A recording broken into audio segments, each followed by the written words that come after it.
Our guest today is Deb Hawken, a medium, inspirational speaker, a life coach, and a feature writer for Eternal Spirit magazine. Hi, Deb. Hi, Paul. It's nice to meet you. Yeah, nice to finally meet you, Paul. Yeah, I know, after all, I mean, you're a feature writer, like I said, for the magazine, Eternal Spirit, but we've not actually met before. No, we haven't. We've had a virtual relationship for just over a year or so now, haven't we? Thanks to modern technology. Absolutely. You're a medium, but I think, like me, your mediumship developed at the age of about 30. At 34, actually. It just switched on like a light. As you said, no bells, no whistles, no lightning bolts. One moment I wasn't a medium, and the next minute I had information that people were telling me was correct, and I didn't know where it was coming from. I didn't know why I had it, but I did. So no angelic revelation or anything, just... Absolutely nothing. I knew nothing about mediumship. Yeah. I just said something to someone and it was right, and I thought, well, where did that come from? And that encouraged you to keep going on, developing as a medium? No, not particularly. Once I'd established that I was a medium, I had no idea what to do with it. I didn't move in the circles, I didn't go to spiritualist churches, and I just had no idea what to do, so I did nothing. But of course, when you're with friends and friends of friends and friends of friends' dogs, you know, you try and give a message to anyone or anything because it's fascinating.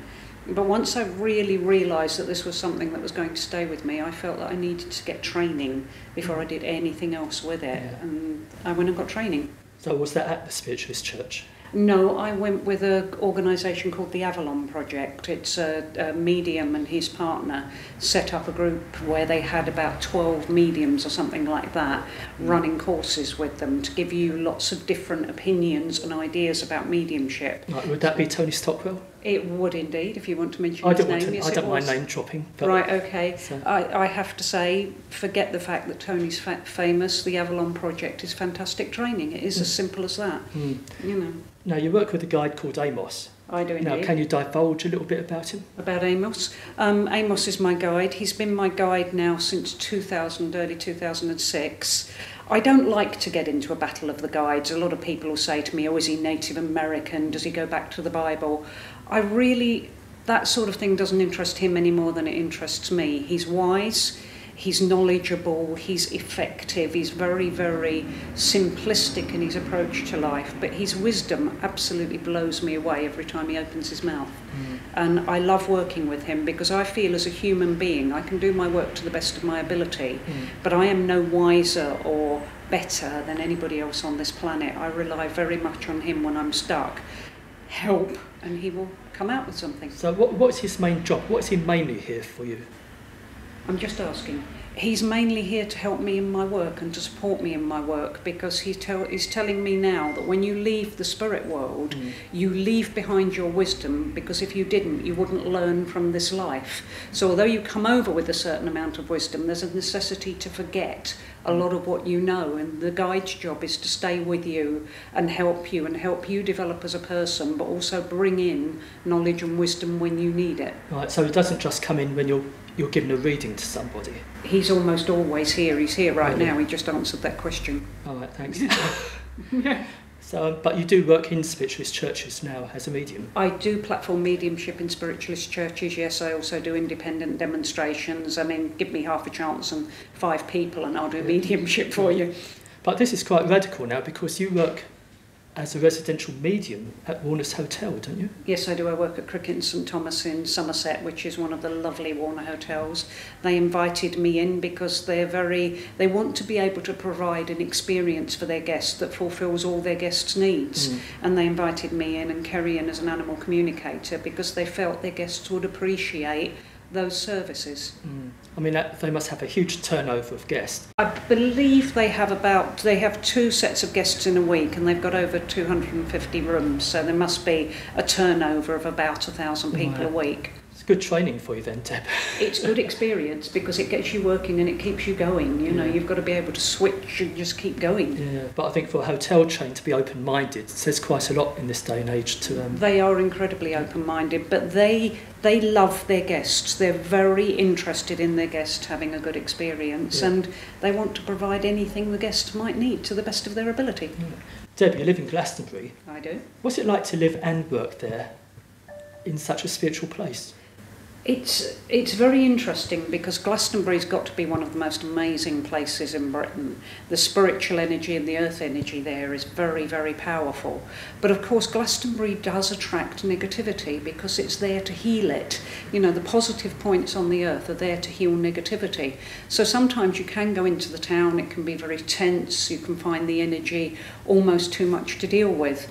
And then you'll go in on another day and the energy's beautiful, and of course the town itself is beautiful. It's ancient, you've got the abbey ruins and the energy there is beautiful. You've got the Holy Thorn, which came from the original Holy Thorn allegedly, and you walk in and you just feel like the luckiest person alive to be in Glastonbury.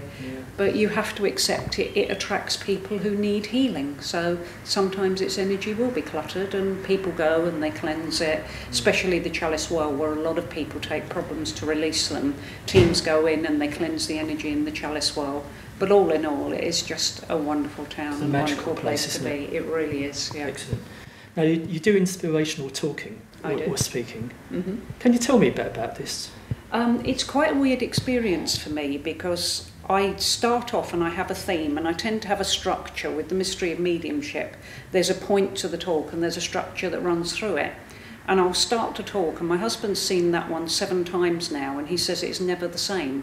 And people come up to me afterwards and go, oh, that was so wise, it bowled me over.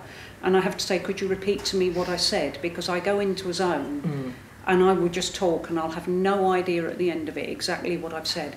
Is that where Amos helps? Does he come in to help you? Yes, absolutely. He does. But I also believe that it isn't just about Amos. Everybody that comes to that room will have guides. And if they have a need, I believe that somehow they're able to communicate to me what tangent I need to go off on. But I often, for example, somebody said to me the other day, would I write an article about karma balance? And I said, why? They said, you talked to me on the phone about it for 20 minutes the other day. I had no recollection of talking about karma balance at all. And so it is inspirational. It just comes from the spirit world out of my mouth, and I'm there to do it. Excellent. And you teach as well, you do workshops. I do indeed, But yes. what form do these workshops take? I hate to use the word teacher. When I run a workshop, I'm looking to bring out of the person what is in them and needs to be brought out at this moment in time. Because sometimes as a psychic and a medium, you can look 10 years down the line and you can know what a person could do, what their abilities may be. But if they're not ready, that's just frightening, and you can make the person back away and go, no way do I want to be a platform medium. I couldn't stand all those people looking at me. Whereas in 5 or 10 years' time, they'll be quite comfortable. So I try to draw out of them what's in them at the moment, what they need to express at this moment in time, and then give them confidence. So often when we're taught anything, we're taught how we're doing it wrong, why we're not good enough, and I try to encourage and move people forward so that they start their own spiritual journey. Right, so you're combining your life coach abilities as well?